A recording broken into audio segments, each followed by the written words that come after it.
I'm Kate, a 40-year-old woman juggling a part-time job and the demands of our home. Ted, my husband, is just a couple of years older, and we share our lives with a beloved cat. We've been married happily for 15 years, although I wouldn't say it's been without its challenges. One of the biggest disappointments has been our inability to have children. Another source of frustration is Ted's reluctance to pitch in with household tasks, despite his modest earnings. He tends to relax and avoid responsibilities on his days off. Ted has always been close to his mother, who lives nearby. Since his father's passing, he visits her often, claiming she's lonely, though I know she's far from frail. In fact, she can be quite difficult and lacks refinement. Just the other day, I stood in line at the grocery store when an unexpected loud noise escaped me, a mortifying moment. In my embarrassment, I turned around and hastily pointed the blame at the person behind me. My mother-in-law found this incident amusing and began sharing her own shopping anecdotes. Ted, my husband, joined in her laughter, but I couldn't share their amusement. I found her behavior distasteful and couldn't reconcile myself to the fact that she was family. Her unpleasant demeanor left her with few friends, and it seemed like her main pastime was making life difficult for her daughter-in-law. If it weren't for our strained relationship, I wouldn't mind visiting my in-laws.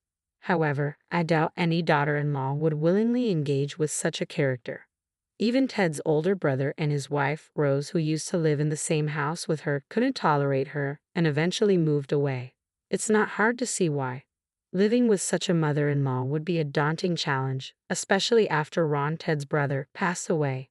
Despite Rose's patient and tolerant nature, she too found her difficult to bear and chose to distance herself. I can only imagine how much she must have endured. Rose wanted to create some distance, but her somewhat pampered husband wasn't keen on moving too far.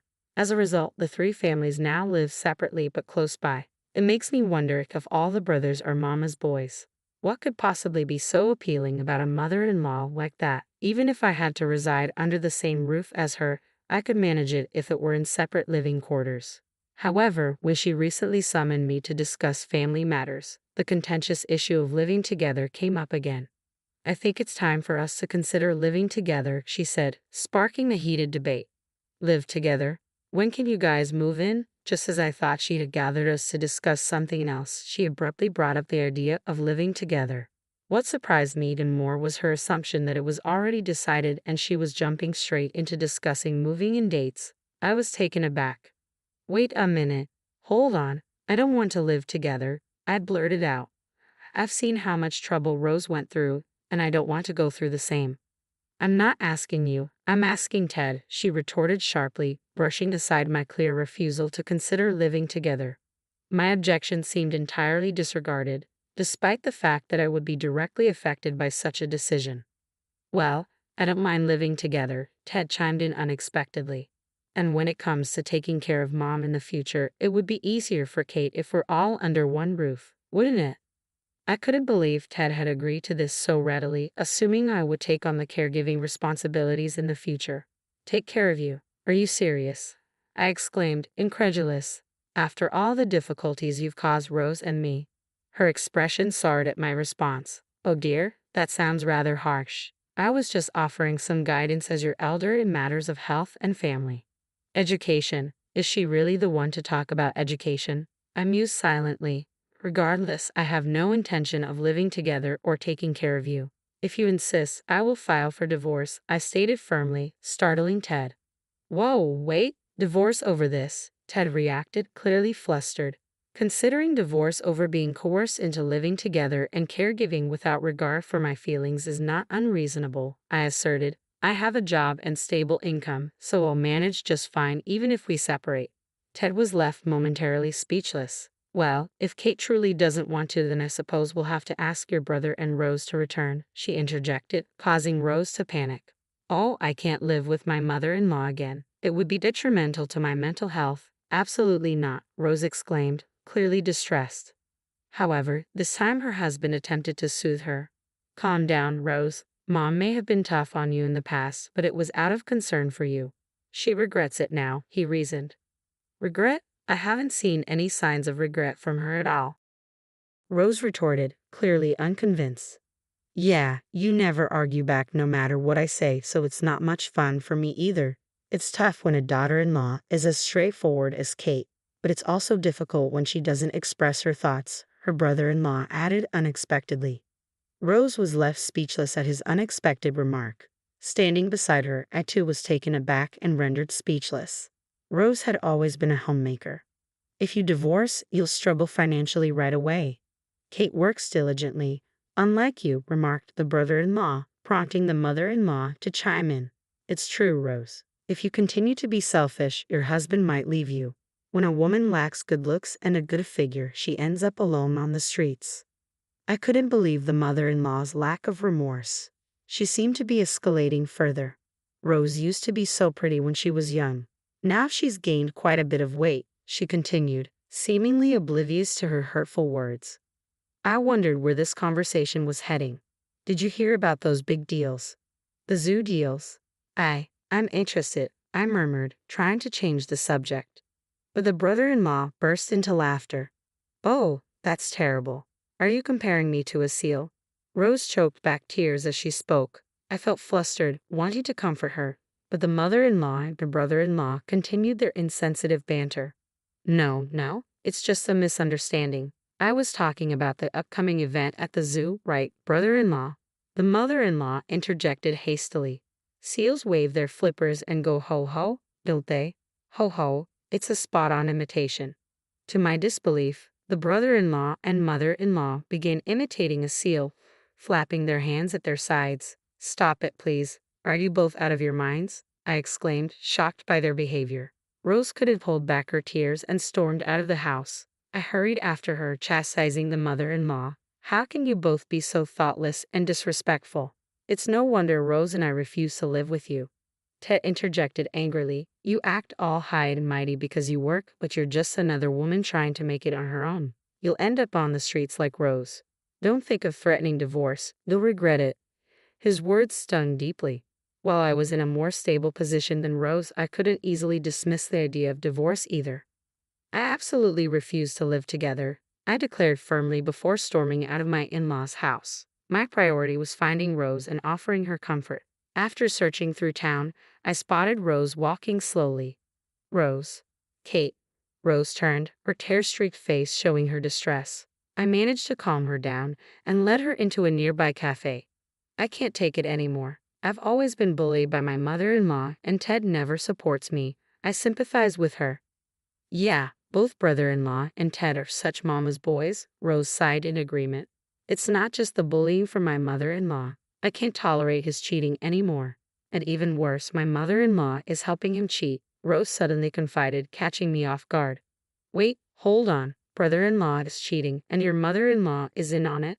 How did this happen?" I asked, stunned by the revelation. "He's been seeing someone else for a while now. He claims he's visiting his mom, but he's actually out with his mistress. His mother covers for him, creating excuses and lying to cover his tracks," Rose explained tearfully, pouring out her emotions. "Oh." My heart went out to Rose. She was not only enduring mistreatment from her mother-in-law, but also betrayal from her husband. It was a heartbreaking situation for her. "I understand why you're upset. It's heartbreaking, but why endure it? You don't have to put up with this," I said, hoping to console Rose. But instead of finding solace, Rose looked at me with a puzzled expression. "Why endure it? I thought you were enduring the same thing," Rose replied cryptically. "What do you mean?" I asked, puzzled. Rose then proceeded to unveil a shocking tale. After listening to her story, we both agreed to join forces and seek retribution against our in-laws. The behavior in that household was simply outrageous. There was no reason for us, as wives, to endure their ridicule in silence. We vowed to repay them double for the humiliation they had inflicted upon us and to assert ourselves once and for all. A month after Rose and I made our decision, our mother-in-law quietly summoned us once again. Without informing our husbands, Rose and I made preparations, seeing it as the perfect chance. With determination in our hearts, we set off for our husband's family home. "I really think one of you should move in with me." Our mother-in-law brought up the topic of living together again. "I'm getting older, and eventually you girls will have to take care of me. Think of it as practice." Before I could respond, Rose intervened firmly. "I won't do it. I refuse to live here under any circumstances. If that's what it comes down to, I'll file for divorce." Her tone was resolute this time, catching our mother-in-law off guard. "Ridiculous. And what about you, Kate? Our mother-in-law turned to me next. Huh? I was caught off guard. So, you want us to live with you because you expect us to take care of you, right? I clarified. Well, yes, that's part of it, but I also don't want to be alone. I want to live with one of my sons, she explained. When neither Rose nor I agreed, our mother-in-law's impatience grew. Can't you girls understand a simple request? This isn't a request, it's an order. You will live with your husbands here. Rose and I exchanged a glance and shook our heads in unison. We refuse. Perhaps someone else can fulfill this role instead, I declared calmly. With that, I spread a handful of photos across the table. What? What is this? Brother-in-law and Ted gasped in surprise. These photos are evidence that both brother-in-law and Ted have been cheating, I stated firmly, laying out the pictures on the table. They showed them entering hotels with other women, kissing in the shadows near telephone poles. So, you've been cheating together, such loyal brothers, I continued, addressing them directly. It appears our mother-in-law knew about this and helped cover for you both. And now, after all that, you have the audacity to ask us to live with you and care for you. How shameless. Rose nodded in agreement beside me. If you need care, ask these women in the photos. As for us, we're divorcing you and will not live with or care for you. But that's a problem, our mother-in-law stuttered nervously. A problem? We don't see any problems here, right, Rose? I said, turning to her. Rose grinned confidently. If you get divorced, you'll be the one with problems. A housewife like you won't survive on your own. Brother-in-law erupted in anger. Was he trying to imitate a sea lion again, like he did a month ago? Not this time. The threat of divorce is not a bluff, Rose replied calmly. I won't have any issues. I plan to secure substantial compensation from you. Additionally, I intend to demand compensation from your mistress. With that, I should be able to rent a small apartment and rebuild my life. It will require finding a job, but I'm determined to stand on my own. I'll support you, Rose. We both agreed to stand together and confront the situation. With my personal savings, I can manage for now. Once Rose secures compensation from her husband and his mistress, she'll repay me with a small amount of interest. We must extract money from these two, no matter what. Oh, Ted, I intend to seek compensation from both you and your mistress. Even with my job, finances are tight for a divorced woman in her 40s. I declared firmly to Ted, who looked stunned. I'm sorry, it was just a mistake. I didn't mean anything serious, Ted pleaded. Whether it was serious or not, an affair is an affair. I've already spoken with a lawyer, so please contact them, I said, handing both Ted and brother-in-law business cards from the same law firm. The lawyer's name on the card was identical for both. We both hired a lawyer simultaneously and managed to secure a small discount on the retainer fee. Quite the bundle deal, you might say. A strategic move worthy of a savvy housewife. Wait, let's talk this through, please. Don't mention divorce. I'm sorry, I'm begging you. Ted and my brother-in-law both knelt and pleaded, but my mother-in-law grew even angrier and began shouting. If you're going to divorce, just do it. Can't handle a little infidelity from your husband? I don't need such an intolerant daughter-in-law. Rose suddenly burst into laughter, her confidence shining through.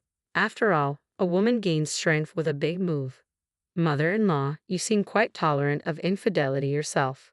Could it be because you've been in the same situation? Rose's words caught my mother-in-law off guard. What are you talking about all of a sudden?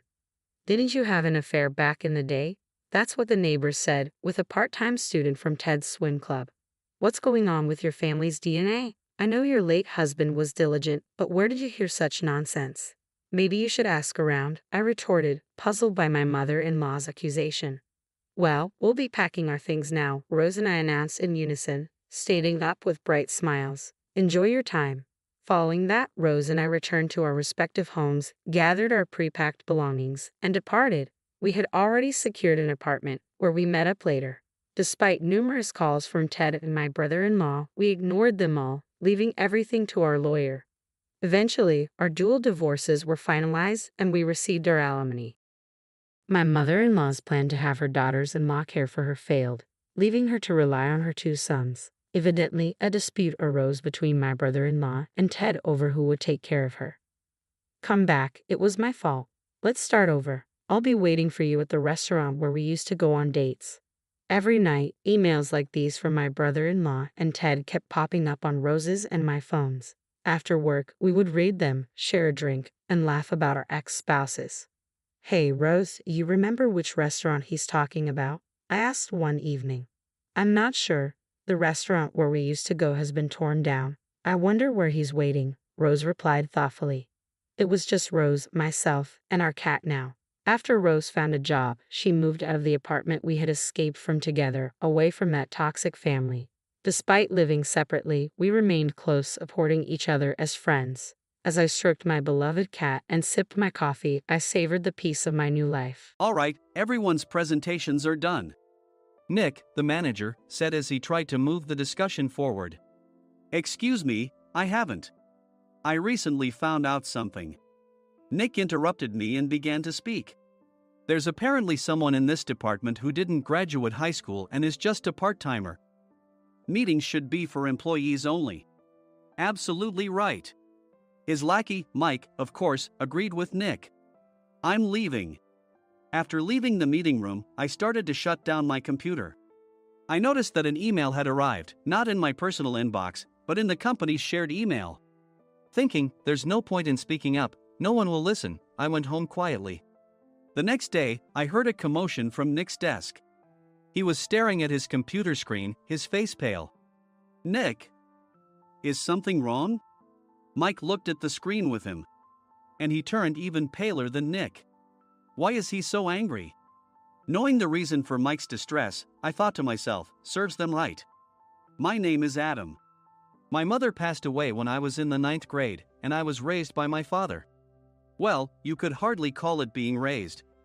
After my mother passed, my father changed. He drowned his sorrows in alcohol, and though he still went to work, he squandered our living expenses on horse racing. Because of that, I had to start working part-time as soon as I entered high school. Every month, I went to the convenience store with bills in hand that couldn't be auto-deducted from my father's account. Even though I endured it because I didn't want to be alone, I reached my limit in my second year of high school and dropped out. I found a live-in job at a distant inn. Thank you for everything. The day I left home, my father, still staring at the TV, spoke. Take care. That was our last conversation. Back then, 18 wasn't the age of majority, so I needed my father's permission to work, and I couldn't hide my place of employment. Yet, my father never visited me even once. I kept working just to survive, and before I knew it, I was 42. Years of hard work paid off, and I was transferred to the headquarters. I was thrilled to be recognized by the company, as I thought I'd be working in the field until retirement due to my lack of formal education.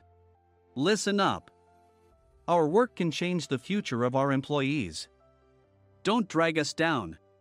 On my first day after the transfer, Nick, dressed in an expensive suit, spoke sternly. There was a reason for this. Our inn was located in a prominent tourist destination, known so well that everyone in the state could sing its commercial jingle. At its peak, we had 5 locations within the state. But that was long ago. Due to financial difficulties and aging facilities, only the place where I had worked for many years and the original establishment remained. I was prepared to lose my job anytime, but now there was a glimmer of hope. With the rise of social media, the tourist area where the inn was located started gaining attention again. Depending on how hard the sales department, where I was transferred, worked, we could either thrive or be forced to give up this prime location to the new hotel chains continuously popping up. For Nick, who had switched careers from another industry to strengthen our sales, this was a battle he couldn't afford to lose. I understood why he had to be strict. I will do my best. Nick sneered at my enthusiastic declaration. Did you not hear what I said? I'm sorry. I thought I was listening carefully. Out of habit from years of customer service, I apologized reflexively, though I had no idea what had offended him. Someone was watching me with a smirk. In this department, there are those who are expected to excel and those who have been shoved here because they have nowhere else to go. You are the latter. It was Mike, the section chief. He's 7 years younger, at 35. But he was called to headquarters much earlier than I was and had been moving around within the headquarters ever since. I'm not jealous, but I can't accept that he's my boss. Graduating from a prestigious university, he has an unusually high pride and caused many problems as a newbie. making things very difficult for me when I was the front desk leader. When I found out Mike was transferred to the sales department a month before me, I was disheartened. Mike is right. With just a middle school diploma, there's not much you can do. Don't even think about achieving results. As if I didn't exist, Nick remarked, I'm thirsty. Mike eagerly ran to the coffee maker. It seems Mike is Nick's lackey. I regretted being happy about my transfer to headquarters, wishing I had stayed on site forever. Send a direct mail to every company on this list by the end of the day. Nick only assigned me tasks that even a new graduate could handle. What? There are over 1,000 companies. You want me to send to all of them by today? Yes, if you and your fellow misfits split the work, even those with nowhere else to go should finish by today. I glanced at the employees typing away expressionlessly. They were worn out from customer service, only thinking about leaving on time, or were women reassigned after having children. With zero motivation for work. Even Sam, a new graduate from the same university as Mike, who was supposed to be among the expected achievers, had no enthusiasm for the job. Having joined the company wanting to do customer service.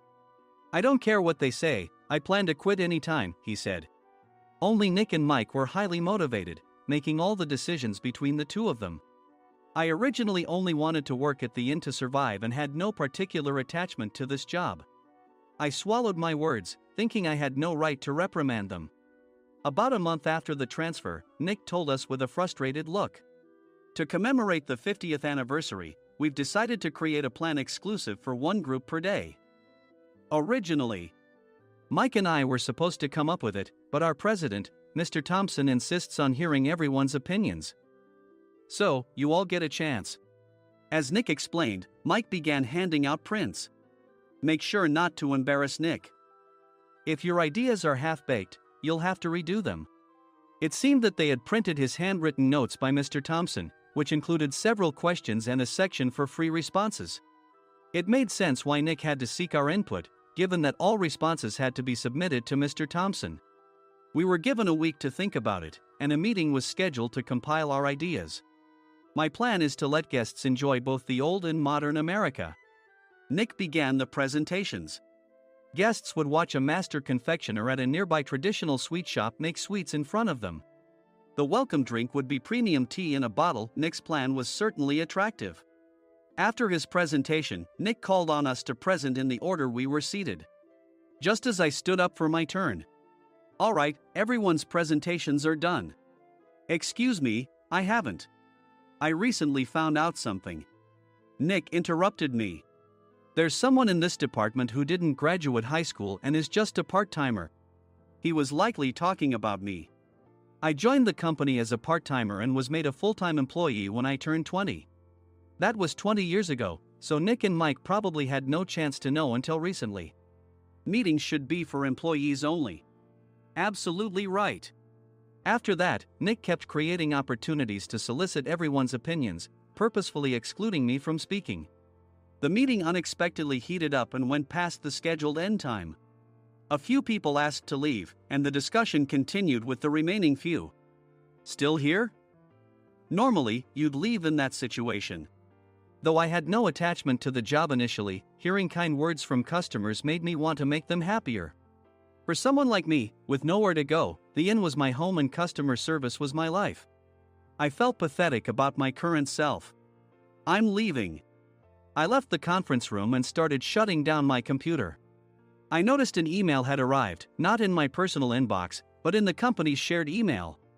Thinking no one would listen to what I had to say anyway, I quietly went home. The next day, while preparing the DM as instructed, I heard a commotion from Nick's desk. In his haste to stand up, he hit his knee on the desk. He stared at his computer screen, his face pale. Nick! What's wrong? Mike, thinking he should be the first to rush over, approached Nick while still wearing his coat. He peered at the screen with Nick. And he turned even paler than Nick. Why is he so angry? Who is responsible for this company? Nick, more irritated than ever, asked, and Mike answered without checking. Probably Sam. Sam wasn't there because he was attending a morning training session for new hires. Nick gave up on getting angry and returned his gaze to the screen. They were looking at an email that arrived right after the end of the working day yesterday. Apparently, no one, including me, had checked it before leaving. The email was from a large company that used us for their annual employee trips. The president and executives of that company also frequently used our services personally.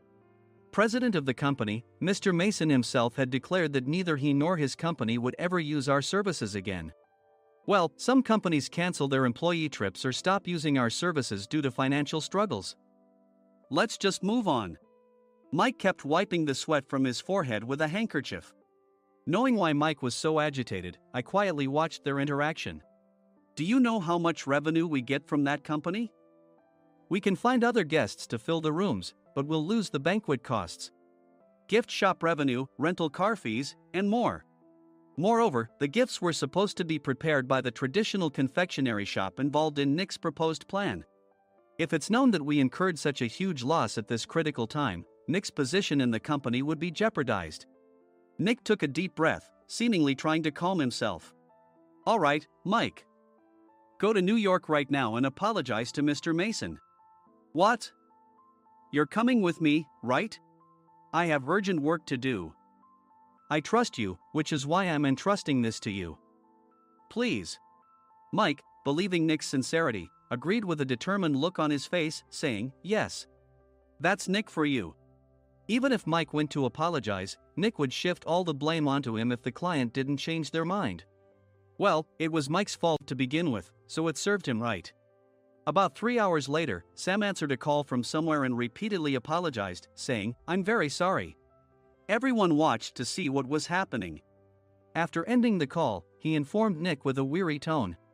When Mike arrived at the client's company, he only made things worse, further infuriating Mr. Mason. He was demanding, get his boss here immediately. It was no wonder Sam was exhausted, dealing with such a call right after returning from training. What is that idiot doing? All right, Adam, you're coming with me. If sacrificing Mike didn't work, then I must be next. Normally, I'd want to refuse at all costs, but I saw an opportunity in this situation. If I can be of assistance, I'd be happy to join you. I obediently followed Nick, and we flew to New York. When we introduced ourselves at the reception, it became clear how serious the situation was, as the receptionist personally escorted us to the president's office. Angry voices leaked through the door, making both Nick and me uneasy. Excuse me. I'm Nick, the supervisor. I understand my subordinate has caused you trouble, and I deeply apologize. Nick, with his experience in the corporate world, knew enough to offer an apology before excuses. However, his customer service skills left much to be desired. I sighed as I saw Mike trembling like a small dog in the corner of the room. What kind of training are you giving your subordinates? Mr. Mason glared at Nick with a red face. The intensity of his gaze made even Nick take a step back. Regrettably, I joined this company only 2 years ago and was unaware of Mike's issues. I should have identified his shortcomings sooner. Indeed. I should have realized sooner. No sensible person would come to apologize and then give a lengthy presentation on the drawbacks of not using their in. Nick froze, his mouth slightly open. Suspecting the worst, I picked up the documents that had fallen to the floor. It seemed Mike hastily prepared these documents on the plane, listing the disadvantages. Disadvantage 1: if you change the venue for the company trip, employees might suspect it's for cost-cutting reasons, leading to a negative impression. Reading it aloud half-jokingly, Nick snatched the papers from my hand and checked the contents with a furious expression. Among the stack of documents was a receipt from a nearby convenience store's copy machine. I felt a pang of dread, hoping he hadn't shown the receipt as well. What do you think he said when I asked what kind of nerve he had to do this? I'm very sorry. Faced with the dire situation, Nick must have thought there was nothing left to do but apologize. In a voice smaller than I'd ever heard from him, he uttered words of apology. He said, I'm a Harvard graduate. I don't believe I said anything wrong.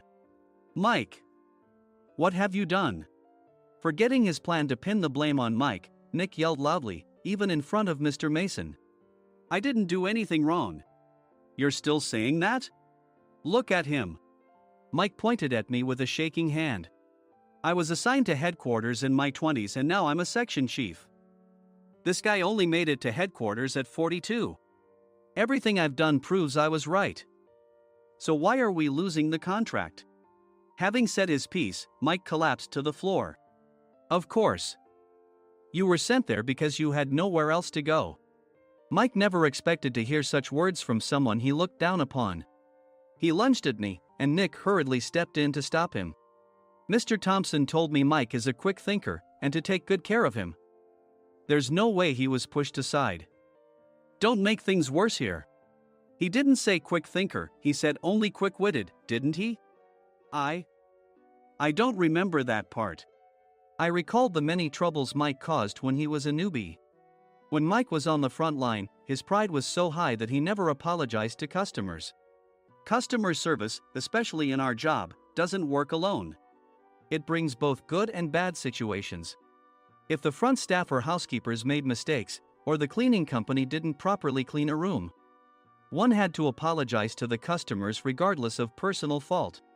Mike, in such situations, would never apologize, insisting he wasn't at fault.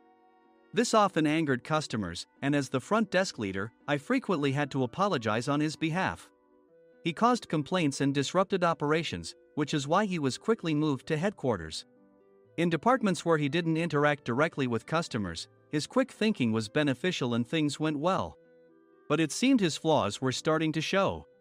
Corporate reservations are supposed to be entered into the system by the sales representative.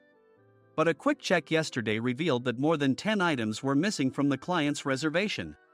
The handover document clearly stated what needed to be prepared. Why didn't you enter it into the system? Why do we have to give them special treatment? Filling rooms near the banquet hall, setting up all the food in advance. Specifying the brand of wine, they're too demanding. No wonder he always angered customers, I thought, feeling a headache coming on. Grouping them in rooms near the banquet hall is for our benefit too. It makes it easier for the staff to set up beds and serve breakfast since everyone's schedule is synchronized. As for the other requests, Mr. Mason suggested them to lighten our load. I didn't know that. Nick finally seemed to realize that Mike was the one who had angered the client. What did you say to them? I just told them we wouldn't give them special treatment anymore. We shouldn't waste effort on things that don't bring in money. I was utterly exasperated at his lack of understanding of customer service. Of course, we shouldn't comply with unreasonable demands. But carrying over successful practices from past stays makes customers feel remembered and enhances their experience. Good memories encourage repeat visits. That's part of our job. I looked down at Mike, who was sitting on the floor. In our job, nothing is a waste. Mr. Thompson likely moved you to the sales department, hoping you'd finally understand this. How do you think he feels now that you've failed to meet his expectations? Mike, tears in his eyes, fled the president's office. I was amazed he still hadn't apologized. You have it tough, Adam. It's okay, we're all employees of the same company. I deeply apologize for this disrespectful incident. Especially after all the care you've shown us. If it weren't for you, Adam, I really would have stopped staying here. When I heard you were moving to the sales department, I was willing to reconsider if you handled it. Seeing us talk so amicably, Nick's face contorted. Do you two know each other? Adam's service is excellent. I always requested him specifically. Normally, we don't accept specific staff requests, but we made an exception for Mr. Mason, adjusting my shifts accordingly. He had personally stayed at our hotel just before my transfer, and during casual conversation, I mentioned, I'm moving to the sales department soon.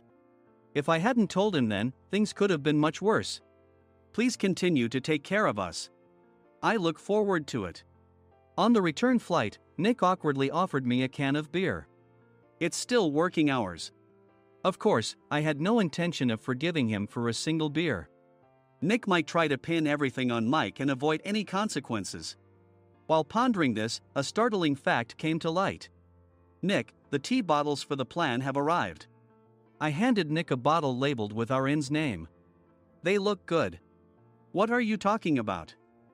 These are plastic bottles. I had assumed we would use the trendy, high-end bottling tea. But what arrived were ordinary plastic bottles of tea with customized labels. The only unique aspect was the label, which had the inn's name, making it look customized. Upon further investigation, I discovered that a substantial amount of money was set to be paid to the tea company. It was priced like bottling tea. Does this plastic bottle really cost $100 each? The tea inside is specially blended for us. The extra cost is for that. Wouldn't it be better to use another tea company? Or is there a specific reason we must use this one? As Nick continued to make excuses, I showed him a printed email. I informed the tea company's president, Mr. Mitchell, that we discovered irregular payments and he confessed.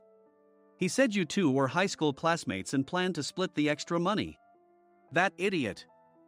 Why did he confess? That's not important. You should worry about yourself, this could turn into a police matter. Opening the bottle cap, I suggested. How about calming down with this tea? It supposedly has a relaxing effect. Nick drank the tea frantically. In the following days, decisions were made about their fates. Mike was reassigned to the General Affairs Department, with no chance of transfer or promotion, as per Mr. Thompson's orders. As for Nick, since the payment to the tea company hadn't yet been made, he narrowly avoided legal trouble. Instead, he was encouraged to leave the company, and to avoid further complications, Nick submitted his resignation. Rumor has it that connections between HR departments have made it difficult for him to find new employment. Even though it was good to have those two gone, something unexpected happened in the sales department. Everyone became motivated and united in refining the 50th anniversary plan. In the end, my plan was adopted. We collaborated with the Tourist Information Center to provide personalized guides. The plan, tailored to the number of guests, was truly special for the 50th anniversary. Hey, is Adam's family coming to stay? I immediately booked that special plan for my family. Sam noticed it on the reservation list and quickly picked up on it. Yes, I'm inviting my father. That's great. I might invite my parents too. I lacked the courage to face my father just as Adam. But here, with the confidence Mr. Mason praised, I felt ready. The 50th anniversary plan was a perfect opportunity to reconnect with my father. I hoped to bring back the days when we could laugh together as we once did.